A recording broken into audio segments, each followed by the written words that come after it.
Yes, so hello everyone. Today we're gonna talk about the movie called ब्रह्मास्त्र, जिस movie का आपको पिछले 6 महीनों से बेसब्री से इंतजार था। आज वो फाइनली आप लोगों के सामने आ चुकी है। इस मूवी को शुरू करने से पहले कुछ इंपॉर्टेंट बातें जो मैं आप लोगों से करना चाहता हूँ। नंबर 1 ये कि जिस तरीके से हॉलीवुड वालों ने हमारा काटना स्टार्ट कर दिया है, तो बॉलीवुड वाले भी पीछे कैसे रह सकते हैं। इसका सीधा रेफरेंस जाता है एवेंजर्स इन्फिनिटी वॉर में, जहाँ पर हमने वकांडा की लड़ाई में हल्क को लड़ते देखा था। वो तो था ट्रेलर में, लेकिन मूवी में ऐसा कुछ नहीं दिखाया। तो बॉलीवुड वाले भी पीछे कहाँ रहने वाले थे, जिन्होंने ट्रेलर के अंदर इसके पार्ट 2 यानी कि देव के कुछ शॉट्स दिखा करके ऑडियंस को ग्रैब करने की कोशिश करी। लेकिन रियल मूवी में मैं तो वेट ही कर रहा था और वो मूवी के सीन नहीं आए। और दूसरी चीज ये है कि मूवी का 90% CGI तो इसके ट्रेलर में ही देख लिया गया है और बाकी कुछ 10-15% बचा है जिसे देखने के लिए आप इस मूवी में जाएंगे। लेकिन हाँ, ये बात तो मैं जरूर कहूंगा कि ये मूवी 1 टाइम वॉच जरूर है और इसे आप अपनी फैमिली के साथ एंजॉय कर सकते हैं। ये तो थी कुछ इंपॉर्टेंट बातें जो कि मैं आपको इस वीडियो के स्टार्टिंग में कहना चाहता था।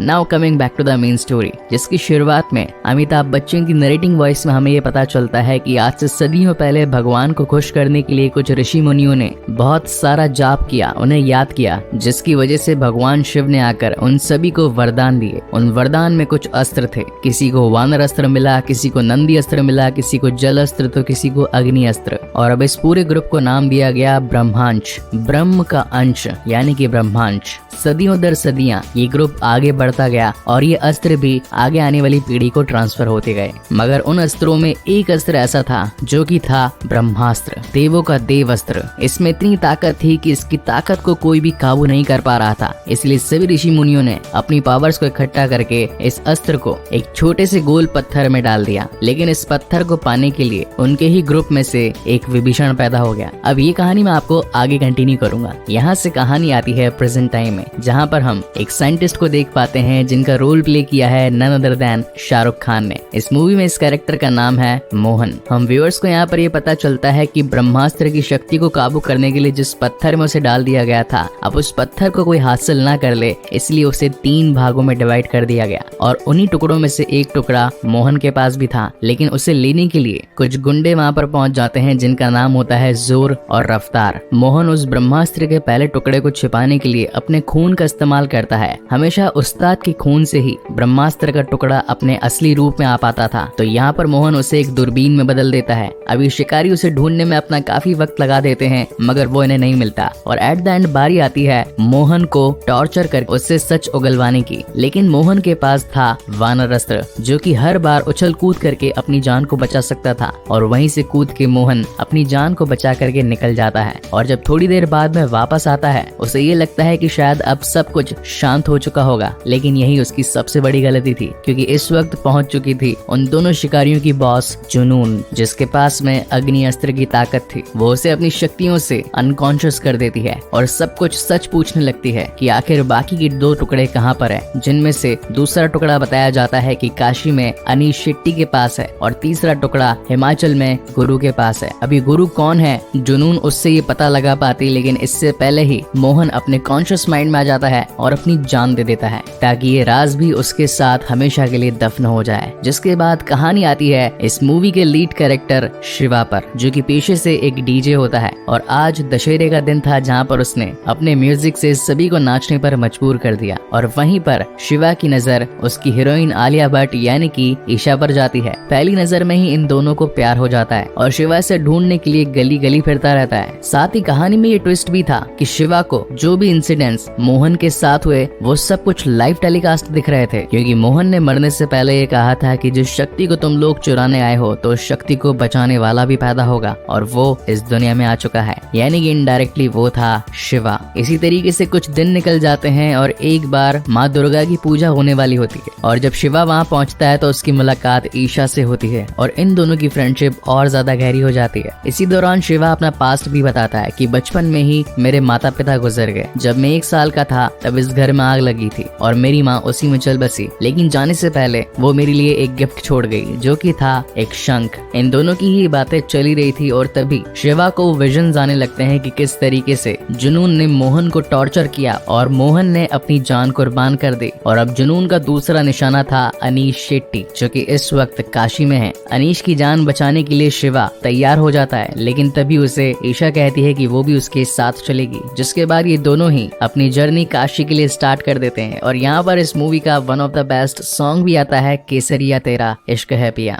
मुझे तो ये सॉन्ग काफी ज्यादा पसंद आया। आप में से कितने लोगों को पसंद आया मुझे कमेंट सेक्शन में जरूर बताइएगा। Coming back to the main story, इस वक्त अनीश शेट्टी जो कि एक आर्टिस्ट होता है, जहाँ एक तरफ ईशा और शिवा उसे बचाने के लिए पहुंचे थे, वहीं जुनून और उसके दो शिकारी रफ्तार और जोर उसे मारने के लिए पहुंचे थे। लेकिन वक्त रहते शिवा अनीश को ये बता देता है कि आपके पीछे कुछ गुंडे पड़े हैं जो कि आपसे ब्रह्मास्त्र का एक टुकड़ा पाना चाहते हैं, इसलिए आप हमारे साथ चलिए, हम आपको सेफली पहुंचा देंगे इन लोगों की पहुंच से दूर। इसी बीच हम व्यूअर्स को ये पता चलता है कि जब उन शिकारियों ने मोहन को मारा तो उससे उसका वानर अस्त्र भी ले लिया था। और जैसा कि मैंने इस मूवी की स्टार्टिंग में ही कहा था कि बॉलीवुड अब हॉलीवुड को काफी तरीके से कॉपी करने लगी है, या फिर कहूँ तो उनसे इंस्पायर होकर कुछ नया ट्राई करने की कोशिश करने लगी है। तो यहाँ पर CGI का तड़का हम व्यूअर्स को देखने के लिए मिलता है, जहाँ पर अनीश शेट्टी जिनके पास में नंदी अस्त्र था, वो अपनी पावर का इस्तेमाल करके जमीन में जोरदार मुक्का मार के वहाँ से निकल जाते हैं। और अब क्योंकि इनकी जान खतरे में थी और साथ ही वो शिकारी तीसरे टुकड़े की तलाश में थे, तो ये सभी काशी से हिमाचल जाने लगते हैं कार से। मगर तभी इन्हें पता चलता है कि जुनून और उसकी टीम इनके पीछे एक ट्रक से आ रही है। इसीलिए अनीश अपने खून का इस्तेमाल करके उस ब्रह्मास्त्र के टुकड़े को शिवा को दे देता है और कहता है कि यहाँ पर इसे संभालने की जिम्मेदारी अब तुम्हारी है, उन्हें रोकने के लिए अब मैं आगे आता हूँ। तुम दोनों जितना जल्दी हो सके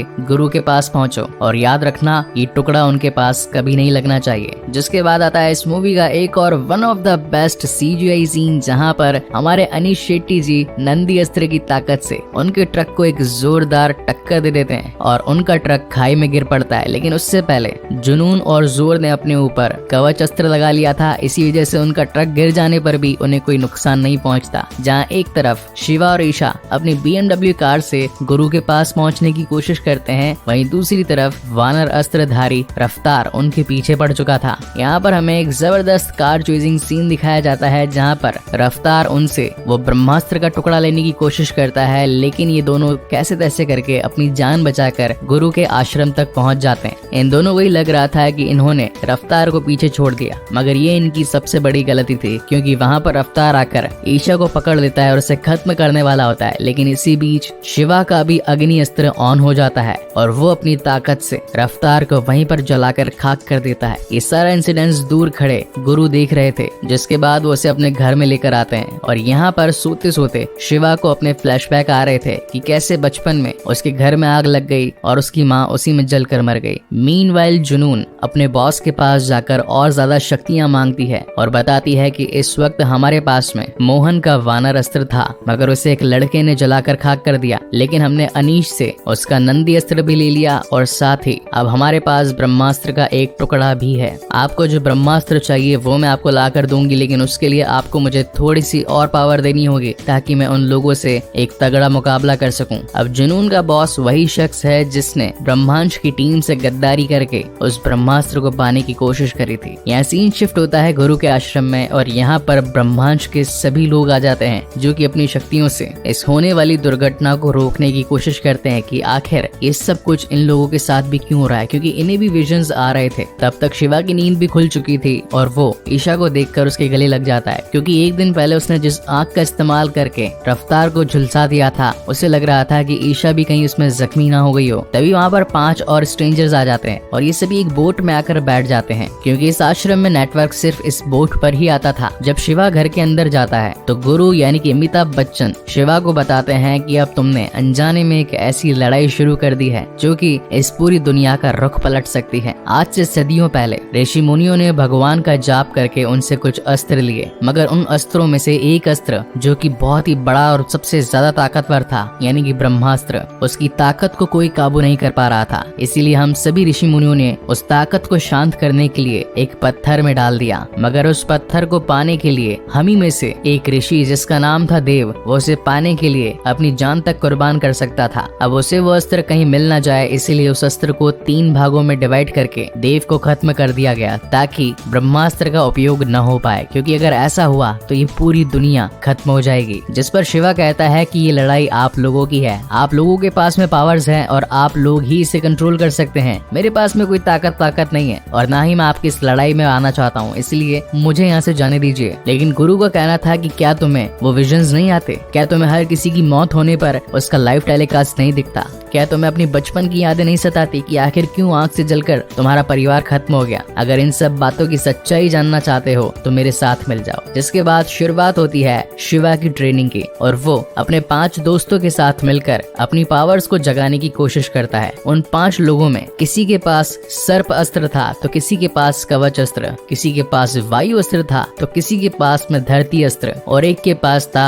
हीलिंग अस्त्र। हीलिंग यानी कि घावों को भर देने वाला अस्त्र, बोले तो संजीवनी बूटी जैसा कोई। तो रात को सोते वक्त अगेन शिवा को वही विजन्स आने लगते हैं कि किस तरीके से जुनून ने अपनी शक्ति को बढ़ा लिया है और वो अब हमारे पीछे आ रही है। लेकिन तभी गुरु उसके पास आते हैं और उसे सच्चाई बताते हैं कि आखिर क्यों ये लोग तुम्हारे पीछे पड़े हैं। बेसिकली हुआ ये था कि देव, जिसके पास काफी सारे अस्त्र थे और उसकी शक्तियां भी काफी ज्यादा थी और फाइनली वो ब्रह्मास्त्र को पाना चाहता था, लेकिन उसकी वाइफ अमृता, जिसके पास में जलास्त्र की ताकत थी, वो नहीं चाहती थी कि ब्रह्मास्त्र की ताकत एक्टिवेट हो जाए और इस पूरी दुनिया को ही खत्म कर दे। इसीलिए ब्रह्मास्त्र की लड़ाई में ये दोनों एक द्वीप पर बहुत ही खतरनाक तरीके से लड़े और ये अमृता ही थी, यानी कि तुम्हारी माँ, जिसने अपनी ताकत से ब्रह्मास्त्र के पत्थर के 3 टुकड़े किए। लेकिन फाइनली उस द्वीप पर जहाँ ये फाइट चल रही थी, अमृता ने देव को खत्म कर दिया। अब इस सच्चाई को जानकर तो शिवा काफी ज्यादा मोटिवेट हो चुका था और अगले दिन से अपनी ट्रेनिंग को और ज्यादा सीरियस लेने लगा था। शिवा का कहना था कि ब्रह्मास्त्र के 3 टुकड़े हुए थे, एक तो उनके पास मोहन से मिल गया, दूसरा अनीश का जो था वो मैं आपके पास ले आया, क्या तीसरा टुकड़ा आपके पास है? तो गुरु बताता है कि तीसरा टुकड़ा मिला ही नहीं। जब अमृता और देव की फाइट हुई तो वो तीसरा टुकड़ा अमृता ने अपने पास ही रख लिया था और शायद ये टुकड़ा उसी के साथ ही चल बसा। मीनवाइल हम जुनून को देख पाते हैं जो कि उस गांव के काफी सारे लोगों को अग्नि अस्त्र की ताकत देकर गुरु को ढूंढने के पीछे लगा देती है। लेकिन जब उन लोगों में से एक शख्स के पास में से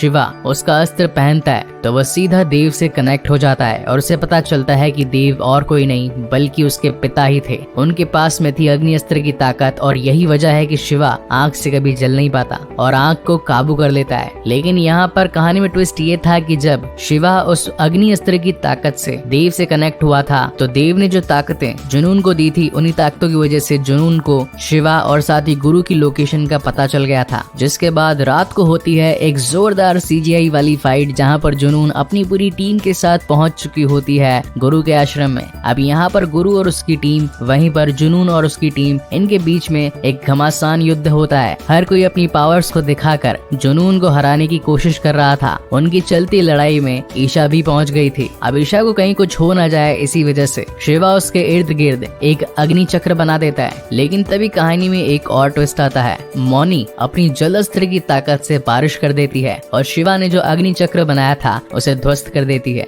अब मुझे तो कहीं ना कहीं ये लग रहा है कि शिवा की बहन ही होगी है, मतलब नेक्स्ट पार्ट में हो सकता है कि दिखाया जाए, क्योंकि इसके पास अग्नि की भी ताकत है और जल की भी ताकत है। वेल ये तो था एक सेकंड पार्ट से spoiler. Coming back to the main story, Brahmastra के जिस तीसरे टुकड़े की बात चल रही थी वो बेसिकली वो शंख ही था जो कि शिवा के घर में उसकी माँ ने उसकी आखिरी निशानी के लिए छोड़ दिया था और शिवा के खून की बूंद से वो अपने असली रूप में आ जाता है। ये 5 पांडव जुनून को रोकने के लिए काफी कोशिश करते हैं, लेकिन अब जुनून के पास में ब्रह्मास्त्र के 3 टुकड़े आ चुके थे, जिसे जोड़ने के बाद ब्रह्मास्त्र एक्टिवेट हो जाता है और इस पूरी दुनिया का धीरे धीरे विनाश होने लगता है। पूरी धरती फटने लगती है, आसमान पीला हो जाता है और एक अनोखी शक्ति इनके सामने आ चुकी थी। मगर कहानी में दिखाई गई है प्यार की शक्ति, जो कि सारी शक्तियों से सबसे बड़ी होती है और अपने ईशा को कुछ हो ना जाए इसी वजह से शिवा उस ब्रह्मास्त्र की ताकत के बीच में आ जाता है और धीरे धीरे उस ब्रह्मास्त्र की ताकत को ही कंट्रोल करने लगता है और फाइनली ब्रह्मास्त्रधारी हो जाता है। यानी कि जब पहले उसे अपनी ताकत का इस्तेमाल करने के लिए एक लाइटर की आग की जरूरत पड़ती थी, अब वो ताकत उसके अंदर से ही जनरेट हो रही थी और अब सब कुछ शांत हो जाता है और इसी के साथ ये मूवी यहीं पर खत्म होती है। इस मूवी के पोस्ट क्रेडिट सीन में हमें ये पता चलता है कि जब ब्रह्मास्त्र की ताकत एक्टिवेट हुई तो देव जो उस द्वीप पर काफी टाइम से एक पत्थर की मूर्त में कैद था